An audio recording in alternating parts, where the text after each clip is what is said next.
Dinda Putri Aryani dari absen 20. Saya Dewi Araudastuti dari absen 7. Saya Nasya Badrunjana dari absen 24. Saya Medani dari absen 35. Jadi kami di sini akan mewawancarai RT dari Aira, yaitu RT 4 RW 11. Langsung aja. Bertemu dengan Bapak RT-nya. Boleh perkenalkan siapa namanya, Pak? Baik, nama saya Pak Susanto, alamat Jalan Karya Subroto Ribu, nomor 14 RT 04 RW 11 Kelurahan Gunung Simpling. Mohon maaf dengan Mbak siapa ya? Dewi Arya Dari SMA Negeri 3. Oh, SMA Negeri 3 Cilacap. Gimana Mbak Dewi? Ada yang bisa dibantu? Izin bertanya, izin wawancara tentang harmoni sosial di masyarakat. Harmoni sosial. Oh iya, oke. Gimana? Menurut Bapak, bagaimana cara menghadapi pendapat agar tidak menimbulkan konflik? Cara menghadapi perbedaan pendapat ya, perbedaan pendapat di warga RT 04 itu ya. Biasanya gini, dalam satu forum kita di kayak taruhlah pertemuan arisan bapak-bapak, dawes atau mungkin PKK ibu-ibu, kita ada salah satu diskusi ya Pak, diskusi terkait sesuatu hal apapun yang ada di lingkungan sini. Masing-masing diskusi itu ada beberapa warga yang mengusulkan pendapatnya. Oke lah, mungkin berbeda-beda ya pendapat antara pendapat si A sama si B, tapi tetap kita akomodasi sebagai pengurus karena musyawarah mufakat pada dasarnya ya, kita terapkan pada warga bahwa sesuatu hal yang sudah disepakati dalam musyawarah itu harus bisa dilaksanakan bersama secara tanggung jawab gitu. Seperti yang kita tahu juga ya, di lingkungan masyarakat biasanya kan ada gotong royong. Bagaimana menurut Bapak pengaruh kegiatan tersebut terhadap terciptanya harmoni sosial di antara warga? Gotong royong menurut kami sebagai pengurus sangat penting sekali Mbak Dewi, karena dari gotong royong sendiri itu nanti akan tercipta komunikasi, walaupun mungkin kita jadwalkan dalam 1 bulan sekali setelah pertemuan, taruhlah contoh seperti kerja bakti membersihkan selokan, jalan rumput ataupun sampah, itu bisa sebagai ajang silaturahmi antar warga. Jadi itu efeknya sangat atau impactnya sangat bermanfaat sekali sebagai wahana komunikasi di warga ini, walaupun dengan kesibukan yang beraneka ragam warga dengan berbagai macam pekerjaan, kita tidak mengindahkan atau mungkin bisa untuk mementingkan ya silaturahmi dengan cara bergotong royong atau kerja bakti itu. Lalu bagaimana cara menghadapi warga yang cenderung individualis agar tetap tercipta kerukunan? Oh iya, warga yang individualis atau ego ya Mbak biasanya. Emang sih ada sih, karena di warga itu, karena di salah satu contoh di RT 04 RW 11 ini Kelurahan Gunung Simpling ada 50 kakak. Emang ada yang warga ya dengan sifat yang karakter berbeda-beda ya Mbak Dewi, macam-macam. Ada yang egois, ada yang bisa membaur. Tapi ya kita sebagai pengurus bisa untuk bisa merangkul semuanya Mbak Dewi, biar yang egonya itu bisa menurun egonya, yang sudah baik untuk bisa lebih baik lagi. Terima kasih Bapak. Oh iya, sama-sama.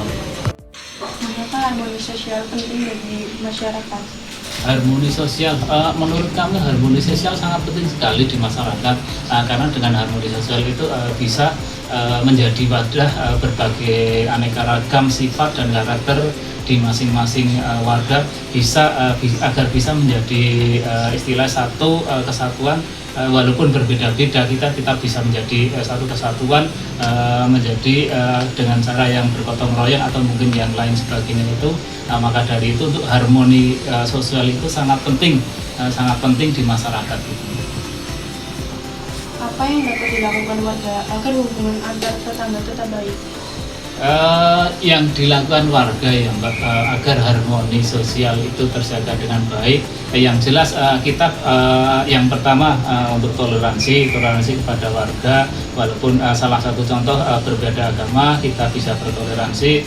Terus bila mana ada warga yang mungkin salah satu contoh lah yang mungkin menyetel musik dengan agak keras-keras ya mungkin untuk bisa menurunkan volumenya gitu.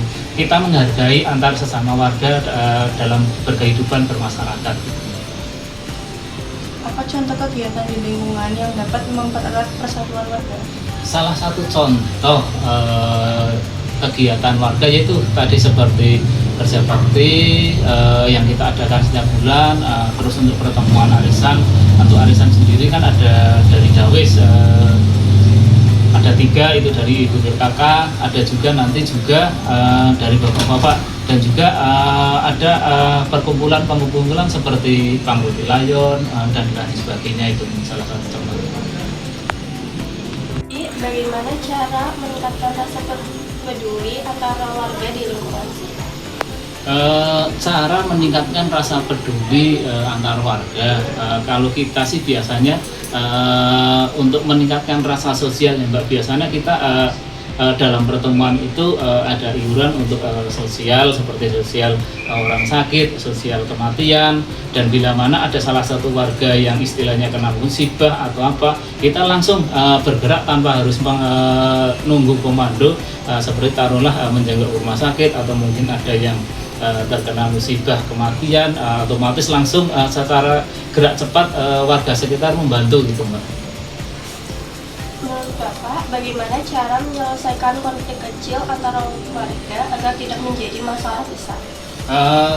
Baik, cara menyelesaikan konflik antar warga biar tidak menjadi masalah yang besar ya Mbak ya.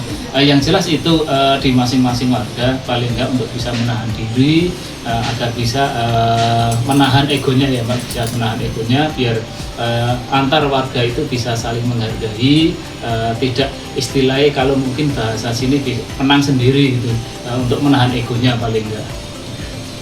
Menurut Pak RT, kegiatan apa yang paling efektif untuk memperkuat kebersamaan masyarakat?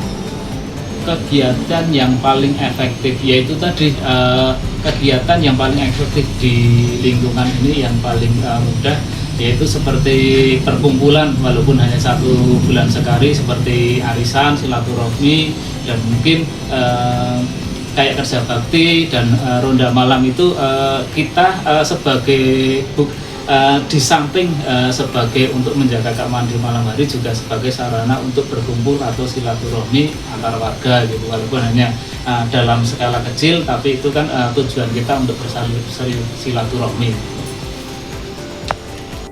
Pak, bagaimana cara Bapak untuk menjaga kerukunan warga di lingkungan sekitar? Cara menjaga kerukunan warga yang jelas untuk menjaga kerukunan warga sekitar, baik bapak-bapak maupun ibu-ibu, biasanya di lingkungan RT kita laksanakan untuk pertemuan seperti arisan, ronda malam, atau mungkin hanya sekedar silaturahmi menjenguk warga yang sakit, atau mungkin hal-hal yang lain yang bisa menjaga lebih keakraban dan kekompakan di warga sini. Terus menurut Bapak, apa saja sih masalah sosial yang sering terjadi di masyarakat dan bagaimana cara Bapak untuk menyelesaikan masalah tersebut? Masalah sosial yang sering timbul di sini umumnya ya istilah hanya kerikil-kerikil kecil ya Pak, mungkin di dalam bermasyarakat kan istilahnya wajar lah ya, mungkin taruhlah ya salah satu contoh seperti mungkin ada tetangga yang menyetel musik malam-malam keras-keras, yaitu kita tegur biar nggak terlalu keras karena bisa mengganggu kenyamanan dan ketentraman di lingkungan kita. Dan mungkin bila mana istilah ada salah satu contoh lah mungkin knalpot yang brong atau apa ya, kita untuk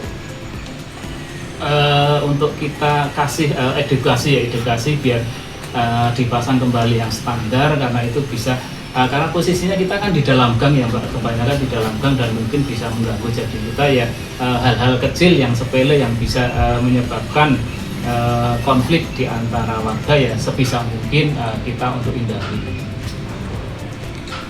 Terus menurut Pak RT, tantangan terbesar dalam menjaga keharmonisan warga saat ini itu apa Pak? Tantangan terbesar itu ya itu tadi, dikarenakan sifat dan karakter dari warga itu berbeda-beda, dengan egonya yang mungkin berbeda-beda. Jadi ya tetap dari kami berusaha untuk merangkul semuanya ya, dari merangkul semuanya dari berbagai ini, baik untuk masyarakat yang mungkin remaja, bapak, ibu semuanya, untuk kita membaur dalam satu kegiatan, biasanya kayak gitu sih. Terus kalau misalkan ada warga yang emang tidak mau berbaur gitu Pak, Pak menyikapinya? Alhamdulillah sih di sini nggak ada, tapi ya bila mana ada salah satu warga yang pasif lah ya, yang pasif, biasanya kita datangi Pak, kita ajak ngobrol, kenapa sih kamu kayak gini, dan alhamdulillah selama ini ya mereka welcome, mau menerima gitu sih, walaupun istilahnya belum ada. Kalau di sini sih alhamdulillah bisa bareng-bareng di rukun. Terus Pak mau nanya satu lagi, kalau misalnya ada konflik antar warga, terus antar warganya itu saling gimana Pak? Ngomongin satu sama lain gitu loh Pak. Itu Oh gimana? gitu, konflik antar warga biasanya kan terjadi gibah lah ya, Iya. gibah antar warga. Ya kita juga di samping kegiatan pertemuan yang 1 bulan sekali itu kan, di situ kita juga walaupun ada sedikit kita sisipkan seperti tausiah terkait seperti materi ini gibah itu ya, karena gibah itu sendiri kan istilahnya mungkin sangat dilarang di dalam agama itu ya, walaupun hanya pertemuan tapi tetap kita coba ada sisipan untuk tausiah, untuk beri pengertian bagaimana sih cara berkehidupan di bermasyarakat. Makasih Pak. Sama-sama. Selesai wawancara dengan Bapak RT di sini. Terima kasih Pak sudah meluangkan waktunya untuk bisa kami mewawancarai. Jadi sekian dari kami. Wassalamualaikum warahmatullahi wabarakatuh.